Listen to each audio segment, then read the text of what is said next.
Pays normal, les taxes d'habitation sont légitimes. Il faudrait les payer. C'est normal que l'État impose des taxes d'habitation à tout le monde. Mais dans le cas spécialement du Togo, c'est triste. C'est dommage que actuellement que le gouvernement togolais sait que avec la crise sociopolitique et la crise sanitaire, il a les mains libres de tout faire. Alors il multiplie les taxes de gauche à droite. Alors que les Togolais sont dans la misère, dans la diète. Moi, je demanderai au gouvernement d'asseoir ces taxes et de chercher les fonds ailleurs. Ils pouvaient réduire leur train de vie pour faire des économies et combler ce trou. Ils pouvaient aussi arrêter la corruption. Ceux qui sont autour de Faure Gnassingbé et détournent l'argent, Faure Gnassingbé pouvait faire plus de contrôle de ceux qui sont là pour administrer les biens du pays.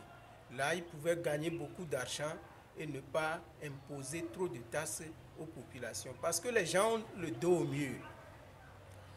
Le bol du maïs qui coûte 800, 900, 1000 francs jusqu'à 1200 francs. Les gens vont faire comment avec 5, 6, 7 enfants? Que voulez-vous? Vous multipliez les taxes, vous voulez que les gens meurent comme ça? Mais moi, je dirais seulement à la population que c'est vous qui subissez. C'est à vous de se lever et dire non. Même si les tests de manifestation, tout ça là sont restreints, les lois, quand un régime illégal impose une loi illégale, la moindre des choses à faire, c'est de ne pas les respecter. Parce qu'un homme qui a faim et qui n'a rien, c'est peut-être que c'est parce que ce qu'il doit manger est avec quelqu'un. Alors, si peuple togolais, si ce que vous devez manger est avec quelqu'un, c'est à vous d'aller chercher ou d'aller réclamer. Si vous êtes là à ne rien faire, mais le pouvoir de Faure Gnassingbé va multiplier les tasses et vous allez vous croupir dans la misère toujours.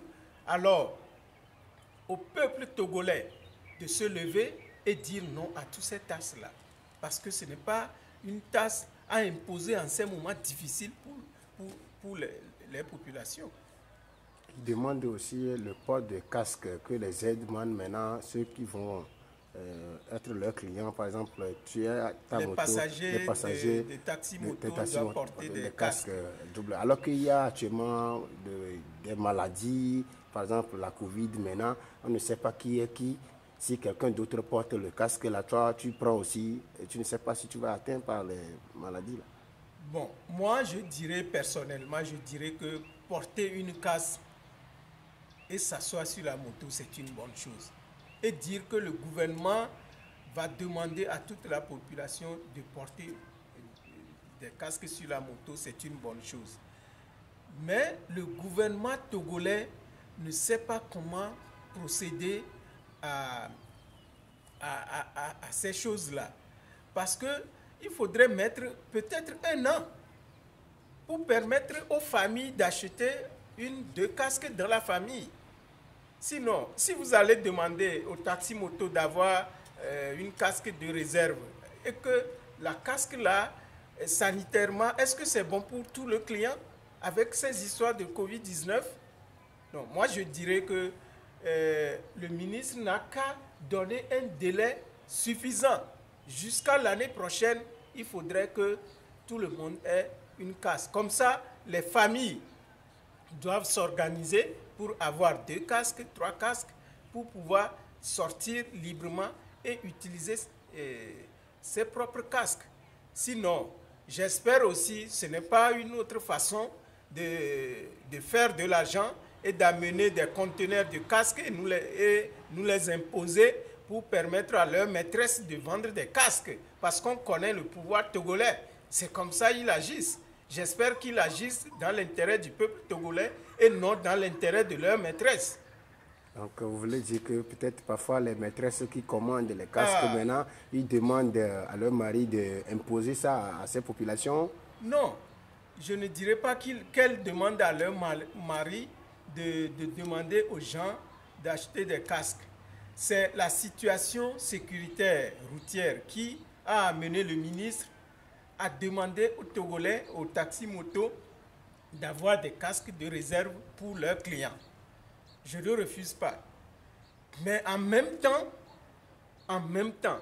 ces maîtresses, ces femmes de gauche à droite, ces deuxièmes bureaux vont profiter et amener des casques de mauvaise qualité qu'elles vont nous vendre et le problème ne sera pas réglé.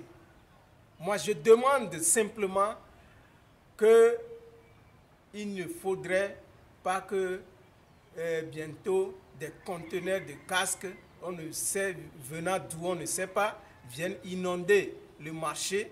Il faudrait qu'on laisse ceux qui font ce commerce-là continuer toujours.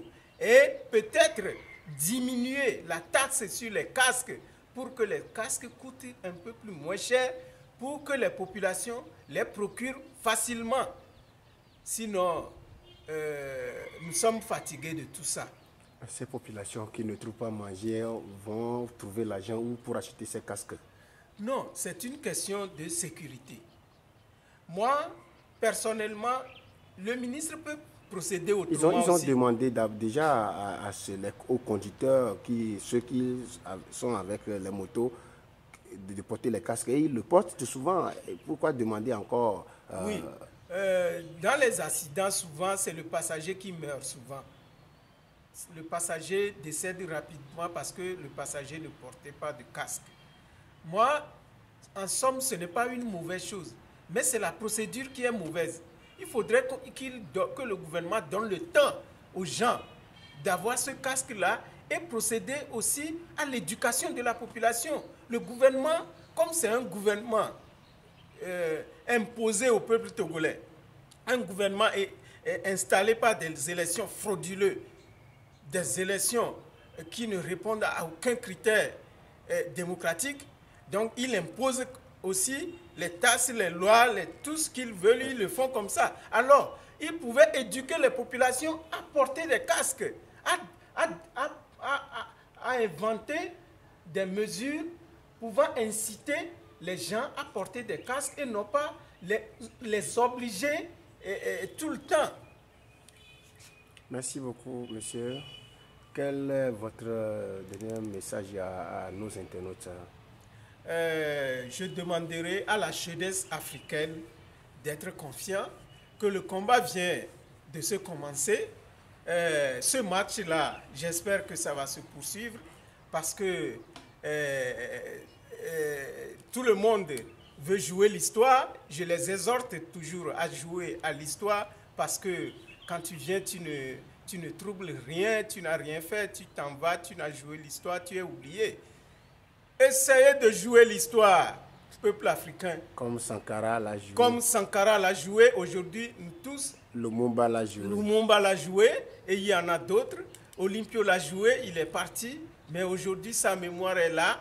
Alors, ceux qui veulent être aux côtés des impérialistes, aux côtés de la France pour piller l'Afrique, vous êtes au mauvais côté de l'histoire et l'histoire vous jugera. Peuple africain, levez-vous. Merci beaucoup.